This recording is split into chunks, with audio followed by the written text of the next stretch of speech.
Cela fait maintenant plusieurs mois que la jeune Chambre économique de Monaco mène avec de nombreux partenaires locaux une réflexion approfondie sur la vente en ligne.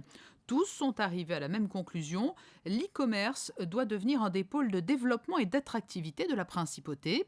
Pour cela, pas une minute à perdre, et le message à adresser aux entrepreneurs est clair, Monaco dispose de tous les outils dans le domaine de la vente en ligne. La principauté a l'intégralité des avantages nécessaires à l'installation d'un site e-commerce. La principauté a une image de sécurité, une image de qualité. La principauté a des infrastructures télécom qui sont extrêmement performantes, avec un câble énorme sous-marin qui le relie au reste du monde. La principauté a, sur un espace réduit, l'intégralité des services et des conseils dont peuvent avoir besoin les sociétés d'e-commerce. La principauté peut vendre tout ça. La principauté peut vendre surtout la sécurité. Elle peut vendre la sécurité aux consommateurs.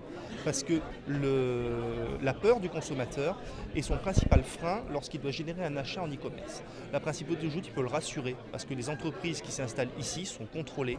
Elles sont contrôlées à leur création, elles sont contrôlées au cours de leur vie. C'est quand même beaucoup plus sécurisant d'acheter sur une entreprise à Monaco que sur une entreprise dans des îles exotiques.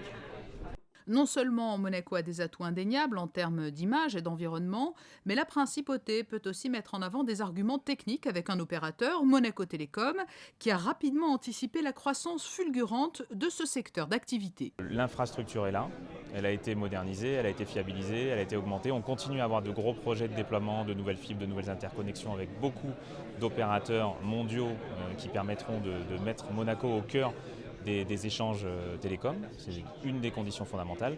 La deuxième, c'est qu'en effet, on a investi dans 2 data centers, un à Fontvieille, l'autre dans le Carré d'Or, pour permettre déjà des premiers projets qui existent, puisque entre autres Façonnable ou d'autres clients nous font déjà confiance pour ces solutions. Donc on est prêt.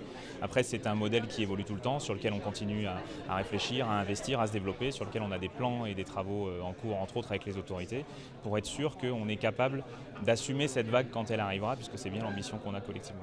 Le cadre législatif a également été adapté avec le vote en 2011 d'une loi sur l'économie numérique qui instaure une réglementation similaire au droit français, en harmonie avec les législations européennes. Preuve de la vigueur du secteur de l'e-commerce, 2 sites marchands nouveaux se créent toutes les heures chez notre voisin français.